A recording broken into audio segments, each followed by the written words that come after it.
Hello friends, this is Tina Malik and welcome to Stairs to Success। Friends, हम काफ़ी दिन से इंग्लिश पैडागोजी कर रहे थे। हमने मोस्टली सारा कंटेंट हमने कवर अप कर लिया है इंग्लिश पैडागोजी में। साइड बाय साइड हमने क्वेश्चंस की प्रैक्टिस भी की हुई है एंड हम कंटिन्यू रखेंगे क्वेश्चंस। ओके, क्वेश्चंस की सीरीज हम कंटिन्यू रखेंगे। आज हम करेंगे सीडीपी सेक्शन। सीटेड एंड यूपीटेड की एक्सपर्ट सीरीज स्टार्ट की हुई है, जिसमें मैंने काफ़ी हद तक कंटेंट कवर अप कर रखा है सीडीपी का। फिर भी थोड़े बहुत कुछ टॉपिक्स रहते हैं जिन्हें हम आगे कंप्लीट करेंगे। तो आज हम पढ़ेंगे Erik Erikson's theory of psycho social development. Okay, मनोसामाजिक सिद्धांत जो दिया गया है इरिक इरिक्सन द्वारा, उसे हम पढ़ेंगे आज। बहुत ही इंटरेस्टिंग क्लास रहने वाली है क्योंकि one of the most important theory है ये। मोस्टली सभी एग्जाम्स में, पर्टिकुलर कोई एग्जाम का नाम नहीं दूंगी, मोस्टली सभी एग्जाम्स में, सभी टीचिंग एग्जाम्स में इस टॉपिक से रिलेटेड क्वेश्चंस पूछे जाते हैं। ओके, तो पूरा एंड तक देखना सेशन एंड बीच में स्किप मत करना। लास्ट में हम कुछ प्रैक्टिस भी करेंगे क्वेश्चंस की, जिससे आपका कंटेंट काफी हद तक क्लियर हो जाएगा। ओके, तो हम सेशन स्टार्ट करते हैं। फिर ओवरव्यू देख लेते हैं कि आज के सेशन में हम क्या क्या पढ़ने वाले हैं। तो स्टार्टिंग में तो हम देखेंगे इरिक इरिक्सन के बारे में कि उन्होंने कहाँ से ये थ्योरी, मतलब कैसे उन्होंने डेवलप की है, क्या उनका थिंकिंग प्रोसेस था, क्या वो सोचते थे, काफ़ी कुछ हम डिस्कस करेंगे। Next, one of the most important topic, ठीक है, क्या, स्टेजेस से रिलेटेड बहुत सारे क्वेश्चंस पूछे जाते हैं, मल्टीपल टाइम पूछे गए हैं एंड पूछे भी जा सकते हैं आगे भी। तो मोस्ट इंपॉर्टेंट हो जाता है स्टेजेस वाला टॉपिक। ओके, स्टेजेस को भी, ईच एंड एवरी स्टेजेस को हम डिटेल में समझते हुए चलेंगे। ओके, एंड लास्ट में हम करेंगे कुछ क्वेश्चंस की प्रैक्टिस, जिससे हो जाएगा आपका कंसेप्ट बिल्कुल क्लियर।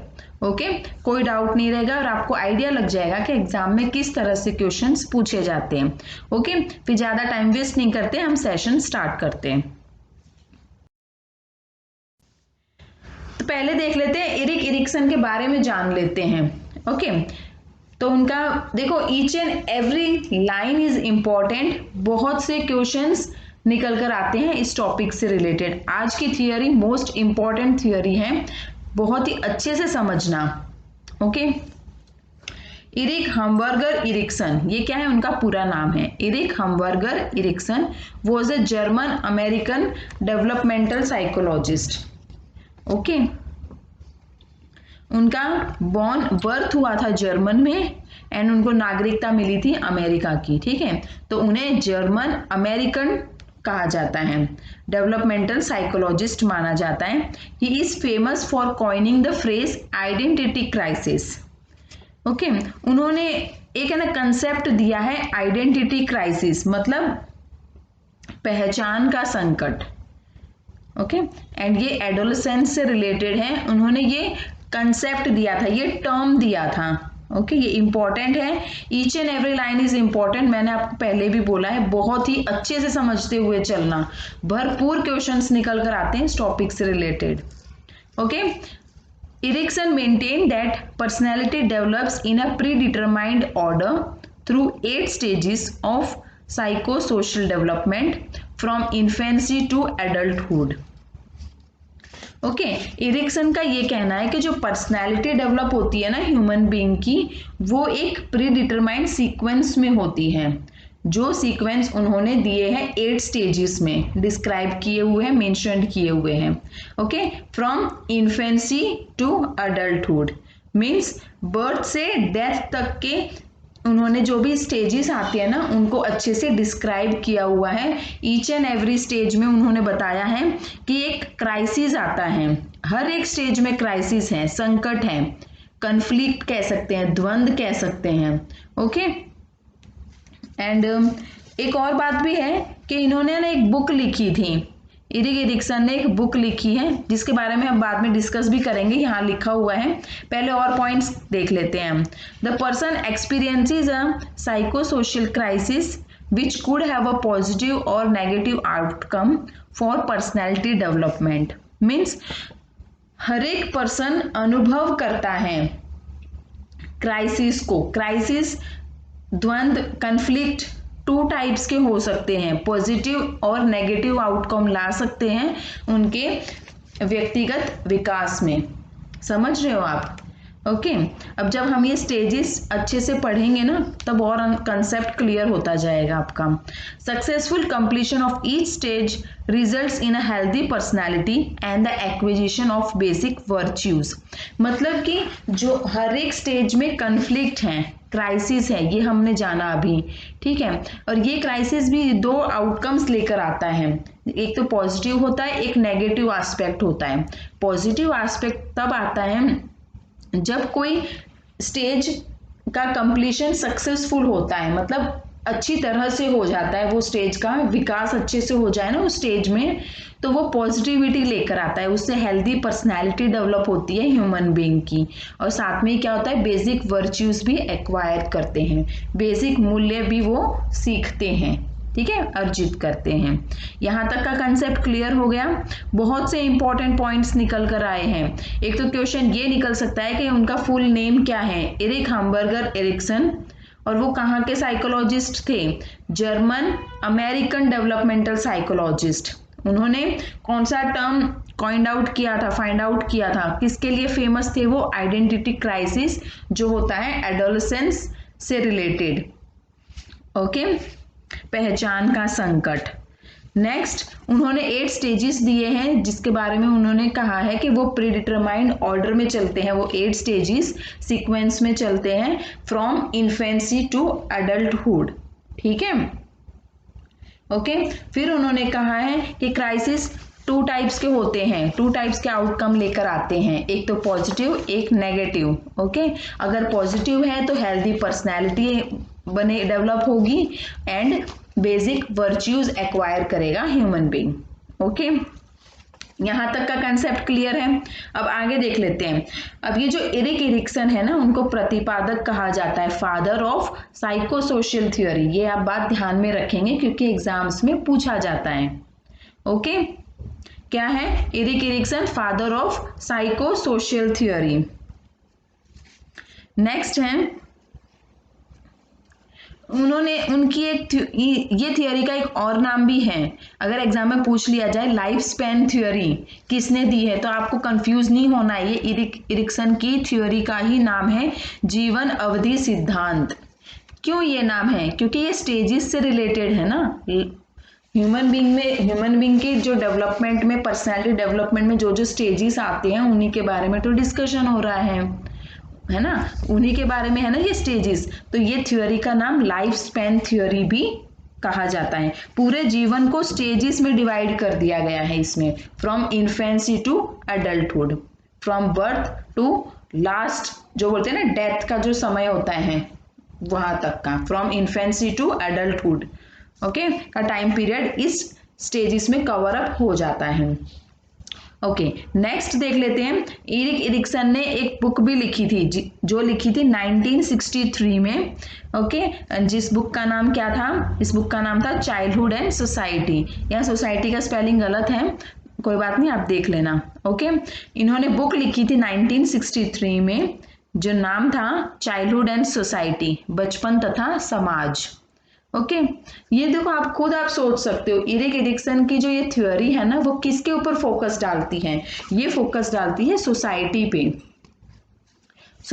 पे एंड जो बोलते हैं ना मतलब सोसाइटी पे ज्यादा फोकस होता है स्टेजेस पे, ठीक है, ह्यूमन बीइंग, ओके। इसीलिए तो नाम है, क्या नाम है, साइकोसोशियल थ्योरी, एग्जैक्टली। बुक का नाम है childhood and society and identity crisis पे बहुत ज्यादा फोकस डाला गया है, बहुत ही फेमस है ये थ्योरी, किसके लिए, आइडेंटिटी क्राइसिस के लिए, पहचान का संकट। Is that clear? 8 स्टेजेस के बारे में बात की गई है, okay. Erik Erikson has made a contribution to the field of psychology with his developmental theory. उनका बहुत बड़ा योगदान रहा है, ओके, साइकोलॉजी में, and he can be compared to Sigmund Freud in that he claim that humans develop in stages. इनका है ना काफी हद तक मतलब इन्होंने है ना सिगमंड फ्रॉइड के साथ मतलब उनके अगेंस्ट तो नहीं थे, बट थोड़ा बहुत यानी उन्होंने क्या किया है, थोड़ा उनके साथ मिलकर स्टेजेस को एक्सटेंड किया है इन्होंने। ओके, सिगमंड फ्रॉइड बात करता है, वो फोकस डालते हैं सेक्सुअल थ्योरी पे, जैसे id, ego, super ego, libido, इन सब के बारे में बात करते थे। ओके, इनकी भी थ्योरी हमने पढ़ी हुई है, अगर आपने नहीं पढ़ी है तो प्लेलिस्ट में देख लेना, सिगमंड फ्रॉइड की थ्योरी मैंने करवाई हुई है। ओके, तो इरिक एरिक्सन ऐसे कहते हैं कि इरिक एरिक्सन ने developed 8 psychosocial stages, okay, in which human develops through out their entire life span. मतलब इन्होंने बात की है इन्फेंसी से एडल्टहुड की, 8 स्टेजेस में बात की है इरिक एरिक्सन ने। Is that clear? बहुत से क्वेश्चंस निकल के आते हैं। ओके, तो आपको पता होना चाहिए, पूरी डिटेल मैंने यहाँ कवर अप कर दी है इरिक एरिक्सन के बारे में, एंड आई होप कि आपको समझ में आया होगा। अब हम बात करेंगे stages, one of the most important topic, okay, जहां से भरपूर क्वेश्चंस आते हैं। अब हम बात करेंगे स्टेजेस के बारे में। तो देखो फ्रेंड्स, ये है stages of psycho social development. Okay, ये जो पिक्चर दिख रहा है ना, ये स्टेयर टू सक्सेस का पिक्चर लोगो भी सेम ऐसा ही है। देखो पिक्चर देख सकते हो आप, स्टेप बाय स्टेप प्रोसीड करते हैं आगे, है ना। तो देखो आप पिक्चर में देख सकते हैं स्टेजेस बता रखे हैं, एंड ये स्टेजेस सभी सीक्वेंस में जाते हैं। ओके, सीक्वेंशियल ऑर्डर में चलेंगे, ये स्टेप बाय स्टेप जाएंगे, and 8 stages are there from infancy to adulthood. Okay, और जैसे जैसे ये बढ़ते जाते हैं कॉम्प्लेक्सिटी इंक्रीज होती जाती है, and each and every stages को हम डिस्कस करने वाले हैं अभी। ओके,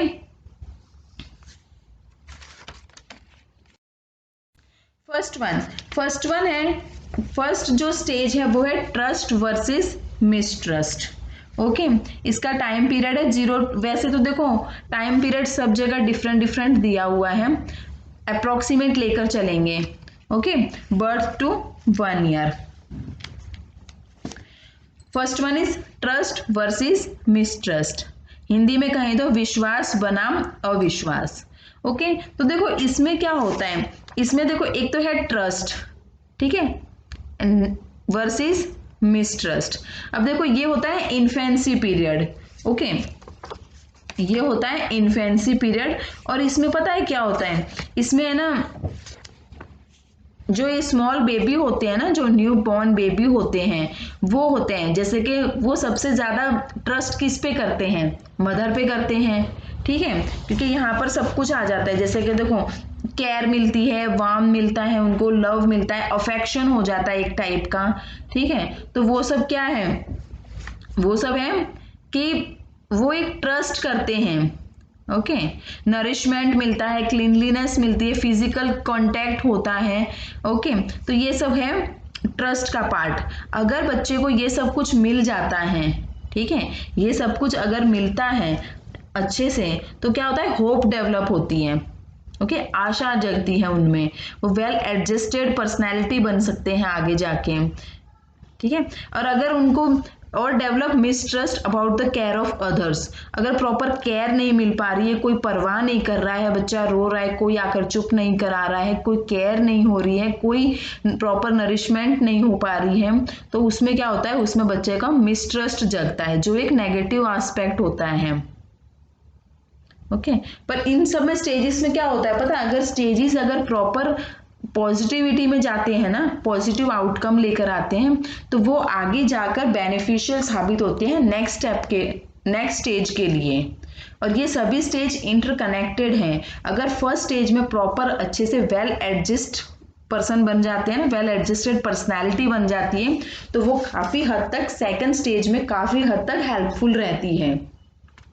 तो इधर सेम है, देखो अगर ये स्मॉल बेबी को, न्यूबॉर्न बेबी को अच्छे से नरिशमेंट मिल रहा है, वार्म मिल रहा है, क्लीनलीनेस मिल रही है, फिजिकल कांटेक्ट मिल रहा है, प्रॉपर फीडिंग मिल पा रही है, अगर मदर से, मदर अगर प्रॉपर फीड करवा रहे हैं, प्रॉपर अफेक्शन, लव, केयर, ये सब कुछ मिल रहा है, तो एक होप डेवलप होती है।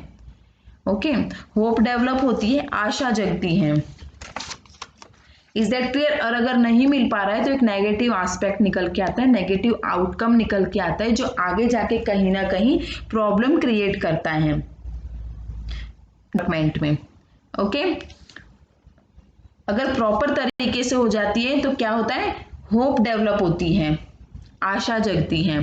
Okay, is that clear. First stage I hope कि क्लियर हो गया होगा आपका। सेकंड स्टेज की तरफ चलते हैं, autonomy versus shame and doubt. अब देखो इसमें क्या होता है, स्वायत्तता बनाम शर्म व संदेह। इसमें क्या होता है, इसमें ये होता है कि ये जो टाइम पीरियड होता है ना 1 से 3 इयर्स ओल्ड, देखो अप्रोक्सीमेट टाइम पीरियड है ये, आप एग्जैक्ट मत देखना, अप्रोक्सीमेट है ये। Children either become self sufficient in many activities including toileting, feeding, walking, exploring and talking, okay, और डाउट देयर ओन एबिलिटीज। अब इसमें क्या होता है, ऑटोनॉमी मीन्स स्वायत्तता, मीन्स खुद से कर पाना। इसमें बच्चे है ना काफी हद तक ऐसे होते हैं जैसे कि खुद करने की कोशिश करते हैं, जैसे कि उनको फ्रीडम चाहिए होता है, टॉयलेट ट्रेनिंग मिल जाती है अच्छे से, ठीक है, खुद से बॉटल में अगर दूध डाल के दे दो तो खुद से पीने की कोशिश करेंगे, शर्ट के बटन लगाने की कोशिश करेंगे, सॉक्स खुद पहनने की कोशिश करेंगे, शूज की लेसेस वगैरह बांधने की कोशिश करते हैं, खुद से खाना खाने की कोशिश करते हैं। तो ये सब क्या है, ये उनको फ्रीडम चाहिए होती है, स्वायत्तता, खुद से करने की इच्छा होती है उनकी। ओके, काफी हद तक ऐसी एक्टिविटीज होती है, खुद से चलना, खुद से कहीं बाहर तक घूम आना। ओके, तो ये सब क्या, ये उनको अगर फ्रीडम दी जाए ना तो वो काफी हद तक वो क्या बोलते हैं, उनमें इच्छा जगती है कुछ नया सीखने की, कुछ नया करने की। अगर उनको रोक टोक की जाए, अगर बच्चा खाना खा रहा है और उनकी मम्मी उनको डांट लगा दे कि नहीं बेटा कपड़े गंदे हो जाएंगे, आप बिखेर दोगे, ये वो, अगर ज्यादा डांट फटकार करोगे तो उनमें शेम एंड डाउट आ जाता है, संदेह आ जाता है, शर्म आने लग जाती है उनको कि मैं नहीं कर पा रहा हूँ, मैं इतना कैपेबल ही नहीं हूँ क्या, ऐसे बच्चे सोचते हैं। तो जहां तक हो सके बच्चों को अपॉर्चुनिटीज देनी चाहिए, बच्चों को अपॉर्चुनिटी देनी चाहिए, बच्चों को फ्रीडम देनी चाहिए, ताकि बच्चे में विल डेवलप हो, मतलब इच्छा डेवलप हो बच्चों में। समझ रहे हो, बच्चे भी क्या मतलब उनको खुद से यूं हो कि मुझे ये करना है, मैंने ये बहुत ही अच्छे तरीके से किया। हो सकता है उससे गलतियां हो, बिखर जाए, कपड़े खराब हो जाए, लेकिन डांटना नहीं है। ओके, डांटोगे तो उनमें फिर संदेह की भावना पैदा होगी, वो एक नेगेटिविटी एस्पेक्ट आ जाता है, उनमें नेगेटिव आउटकम आ जाता है, जो आगे जाके उनके डेवलपमेंट में काफी हद तक रुकावट पैदा कर सकता है। ओके, आई होप कि यहाँ तक का कंसेप्ट क्लियर है। आपको ये सभी स्टेजेस सीक्वेंस वाइज याद करने होंगे। ओके, कोई ऑप्शन नहीं है, एग्जाम में ये सीक्वेंस ही पूछ लिए जाते हैं मोस्ट ऑफ टाइम। ओके, चलो नेक्स्ट वन, थर्ड देख लेते हैं stage. Third one, initiative versus guilt. Initiative, देखो नाम से ही पता चल रहा है, इनिशिएट कर पाना मतलब पहल करना खुद से। Children either try to undertake many adult activities or internalize the limits and prohibition set by parents. They feel either advantageous or guilty. मतलब देखो दो एस्पेक्ट है, एक तो इनिशिएटिव जो है एक पॉजिटिव आउटकम, मतलब कि पहल करना, कोई ऐसी एक्टिविटीज, कोई ऐसे काम जो बड़े कर रहे हैं उनको देख के इच्छा हो रही है करने की। ओके, जैसे कि मदर रोटी बना रही है तो बच्चा आके बोलता है कि मुझे भी बनानी है, मुझे भी थोड़ा सा आटा दे दो, मेरे को भी रोटी बनानी है। तो वो क्या कर रहे हैं, बड़े को देख के कुछ काम करने की कोशिश कर रहे हैं।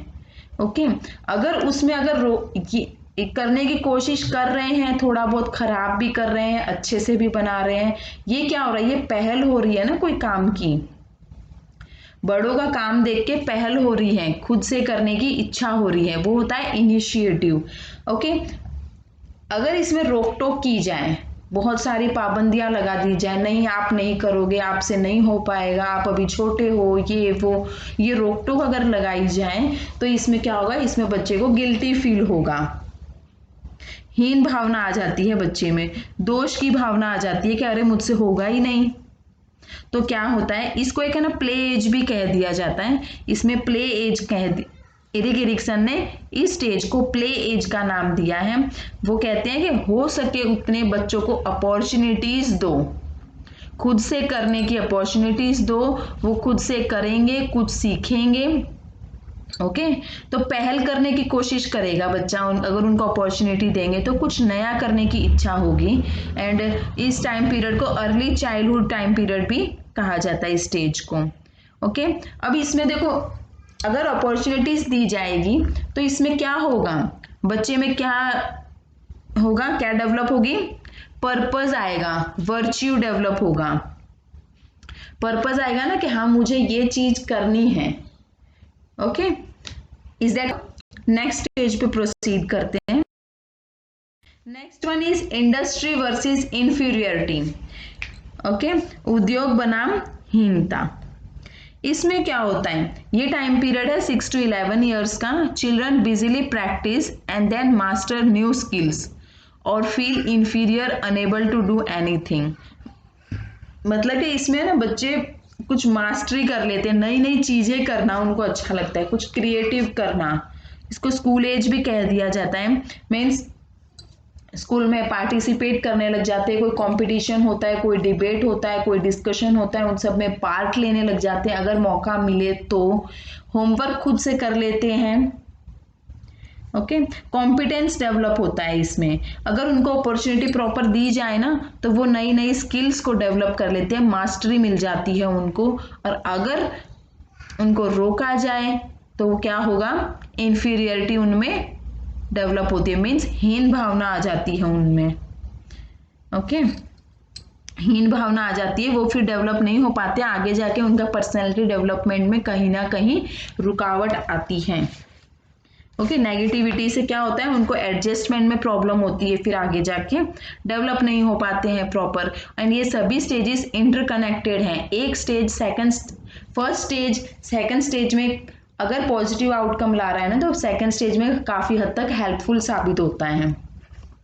ओके तो देखो, अगर बच्चा अच्छे से मास्टरी कर रहा है, सभी कॉम्पिटेंस मतलब कॉन्फिडेंस आ रहा है उनमें, पार्टिसिपेट कर रहे हैं गेम्स में, स्पोर्ट्स में, होमवर्क खुद से कर रहे हैं, तो उससे क्या होगा, उससे कॉम्पिटेंसी डेवलप होगी, क्षमता डेवलप होती है, एबिलिटी डेवलप होती है, कॉन्फिडेंस डेवलप होता है। Is that clear? Next one is identity versus confusion. ये वाला स्टेज एडोलेसेंस पीरियड से रिलेटेड है, जैसे कि आइडेंटिटी क्राइसिस का नाम जैसे हमने अभी पढ़ा था कि इरिक एरिक्सन ने कॉइंड आउट किया है ये टर्म आइडेंटिटी क्राइसिस, उसी से रिलेटेड है ये आइडेंटिटी। ये एडोलेसेंस टाइम पीरियड से रिलेटेड है। ओके इसमें क्या होता है, इसमें आइडेंटिटी ढूंढते हैं, तनाव एवं तूफान की अवस्था है ये, आइडेंटिटी क्राइसिस आता है इसमें, पहचान का संकट है ये, मैं क्या हूँ, हु एम आई वाला कंसेप्ट आ जाता है इसमें। एडोलेसेंट आस्क देमसेल्फ, खुद से पूछते हैं कि मैं क्या हूँ, मतलब मेरी क्या आइडेंटिटी है।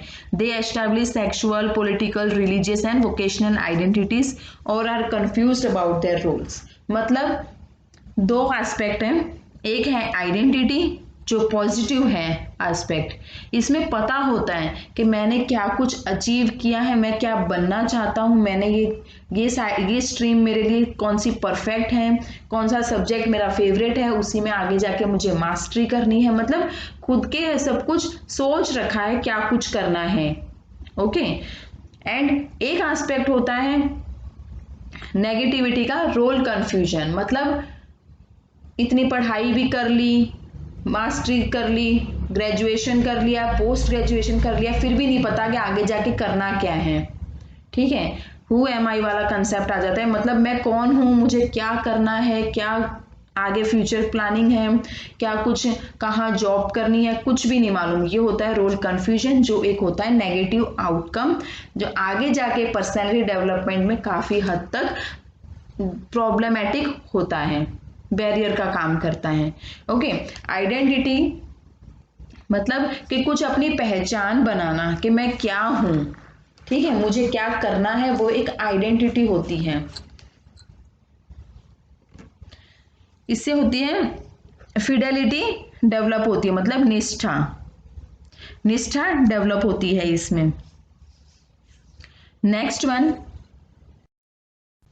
इंटीमेसी वर्सेस आइसोलेशन, इसमें क्या होता है? Intimacy versus isolation. अब देखो ये 6th, 7th एंड 8th ये जो लास्ट के 3 स्टेजेस है ना, इससे कम ही क्वेश्चंस आते हैं, तो हम इन्हें जल्दी जल्दी डिस्कस कर लेते हैं। ओके, इंटीमेसी वर्सेस आइसोलेशन, ये एक यंग अडल्ट की स्टेज है। Young adult seek companionship and love or become isolated from others fearing rejection. 2 aspect है इसमें। इंटीमेसी मतलब इसमें कैरियर, प्यार, शादी, रिश्ते, इन सब से रिलेटेड सारी बातें आ जाती हैं। आइसोलेशन मीन्स अलगाव होना, साइड हो जाना, रिजेक्टेड। ओके, किसी चीज का डर रहना। ओके, इसमें ये सब कुछ आ जाता है। अब इंटीमेसी में लव, करियर, जैसे मैंने अभी बताया वो सब कुछ डेवलप होता है, रिश्ते वगैरह। Okay, next, generativity versus stagnation. Generativity versus stagnation मतलब उत्पादकता बनाम स्थिरता। Generativity, middle age adult contribute to future generation through work, creative activities and parenthood, or they stagnate। मतलब कि जो ये होते हैं ना लोग, ये ऐसे सोचते हैं कि हम हमारी जनरेशन के लिए क्या कुछ हमने किया, कितना हमने कंट्रीब्यूट किया, कितना हमारा कंट्रीब्यूशन रहा, कितना हमने हमारे फैमिलीज के लिए किया है, क्या कुछ हमने अचीव किया, क्या कुछ हमने फ्यूचर के लिए जोड़ के रखा, काम वगैरह, क्रिएटिव एक्टिविटीज, हमारी पेरेंटहुड, सारा कुछ इसमें आ जाता है। ओके, या फिर ये तो हुआ पॉजिटिव आउटकम। नेगेटिव आउटकम ये कि हम क्या छोड़कर जा रहे हैं हमारे फैमिली के लिए, कितना हमने हमारे बच्चों के लिए किया, क्या कुछ हमने अचीव किया, क्या कुछ हमने फ्यूचर के लिए छोड़ा, ये सब कुछ अगर नहीं कर पाते हैं तो स्टैग्नेट हो जाते हैं, मतलब कि रुका हुआ सा महसूस होता है। ठीक है, रुका हुआ सा महसूस होता है। इसमें क्या कुछ अगर जनरेटिविटी होती है ना, तो इसमें आती है केयर, मतलब कि कितनी हमने हमारी, कितने बच्चों ने हमारी केयर की है, कितना हमने उनके लिए फ्यूचर के लिए छोड़ा है, कितना जोड़ा है, ये सब कुछ इसमें आ जाता है। कितना हमने सेविंग करके रखा है, कितना हमने सिक्योर किया है हमारा फ्यूचर, हमारे बच्चों का फ्यूचर, ये सब कुछ इसमें आ जाता है। आई होप कि यहाँ तक का कंसेप्ट क्लियर है। अब एक लास्ट स्टेज और बाकी है, वो भी देख लेते हैं। 8th one, integrity versus despair. ये होती है बिल्कुल last stage, older adulthood. Okay, इसमें आ जाता है older adults try to make sense of their lifes, मतलब कि वो ये सोचते हैं कि हमारी लाइफ पूरा फ्लैशबैक में चले जाते हैं कि क्या कुछ हमारी लाइफ में हुआ, क्या कुछ नया सीखा हमने, क्या कुछ हमने अचीव किया, मतलब कितनी मीनिंगफुल रही है हमारी लाइफ, ये सब कुछ सोचते हैं। हैप्पी, हेल्दी, केयरिंग, ये सब कुछ सारा कुछ फ्लैशबैक में चले जाते हैं। ये एक रिफ्लेक्शन टाइप का होता है, अपनी लाइफ पे प्रकाश डालते हैं ये। ओके, कितना लाइफ से ये सेटिस्फाइड है, कितना अचीव कर लिया, हमारे बच्चों के लिए हमने कितना जोड़ के रखा, सारा कुछ लास्ट मोमेंट पे बोलते हैं ना, जो बोलते हैं ना डेथ आने वाली है, डेथ के टाइम का जो समय होता है, बिल्कुल ओल्डर एज है ये, उसमें यही सोचते हैं ना कि हमने हमारे बच्चों के लिए कितना किया, कितना हमने उनके लिए जोड़ के रखा, हमारी जिंदगी कैसी थी, पूरा फ्लैशबैक में चले जाते हैं। और despairing at goals never reached, या फिर नेगेटिव आउटकम ये है कि ये सोचना, डिस्पेयर मतलब कि चिड़चिड़ापन आना, खोया हुआ सा महसूस करना, मतलब कि खोया हुआ सा महसूस करते हैं, कुछ नहीं किया है, मतलब 4 लोग याद भी नहीं करेंगे उनको डेथ होने पर भी है, मतलब ऐसे काम जो कुछ भी, मतलब किसी की हेल्प नहीं की, कुछ नहीं किया लाइफ में, वो होता है डिस्पेयर। ओके, अगर इंटीग्रिटी होती है ना, अच्छी से लाइफ जी ली होती है, हैप्पीली, हेल्दी, केयरिंग लाइफ होती है, उनकी लाइफ से सेटिस्फाइड होते हैं, तो उनको विजडम डेवलप हो जाती है उनमें। Is that clear? ये थे स्टेजेस, एंड आई होप कि मैंने मेरी तरफ से तो पूरी कोशिश की है समझाने की, एंड आई होप कि आपको समझ में आया होगा कंसेप्ट। बहुत से क्वेश्चंस आते हैं, अभी थोड़ा और देख लेते हैं आगे। अब देखो ये लास्ट है, रिवीजन के लिए है। अगर आपको लास्ट मोमेंट पे रिवीजन करना है ना, तो देखो यहाँ सब कुछ लिखा हुआ है, सब कुछ है स्टेजेस वाइज, आपको सीक्वेंस में याद रखना है कौन सा वर्च्यू डेवलप होता है, वो सब कुछ है। एंड कौन से टास्क होते हैं, जैसे कि ट्रस्ट वर्सेस मिसट्रस्ट में बच्चा फीडिंग करने लग जाता है, अबैंडमेंट में हो जाता है, ठीक है। ऑटोनॉमी वर्सेस शेम में विल वर्च्यू डेवलप होता है, टॉयलेट ट्रेनिंग में परफेक्ट हो जाते हैं, टास्क है ये सारे करने लग जाते हैं वो। इनिशिएटिव वर्सेस गिल्ट में पर्पस डेवलप होता है, एक्सप्लोरिंग प्ले एज माना गया है इसको, ठीक है।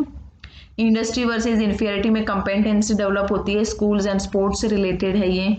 आइडेंटिटी वर्सेस रोल कन्फ्यूजन में फिडेलिटी डेवलप होती है, सोशल रिलेशनशिप्स आ जाते हैं इसमें। इंटीमेसी वर्सेस आइसोलेशन में लव डेवलप होता है, रिलेशनशिप्स आ जाते हैं। जनरेटिविटी वर्सेस स्टैग्नेशन में केयर होता है। एंड टास्क कौन से काम कर सकते हैं, क्या किया है उन्होंने, वर्क एंड पेरेंटहुड आ जाता है इसमें। Last one is ego integrative versus despair में विजडम हो जाता है develop. And reflection on life, जिंदगी के ऊपर प्रकाश डालते हैं कि कितना सेटिस्फाइड है लाइफ से।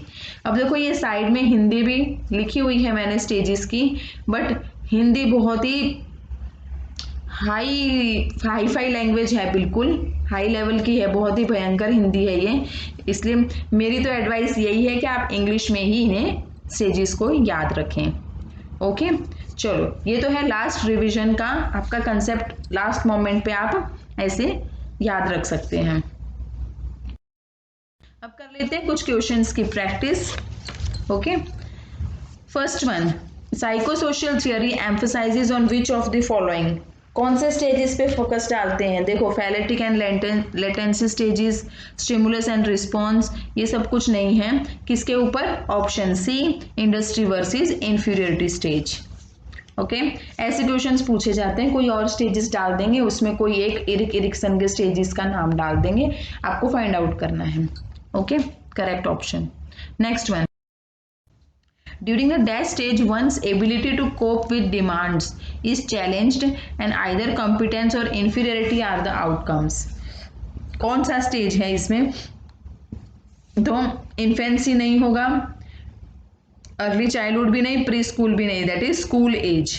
स्कूल एज में होता है जो कि है स्टेज इंडस्ट्री वर्सेस इंफीरियरिटी वाला स्टेज। ओके,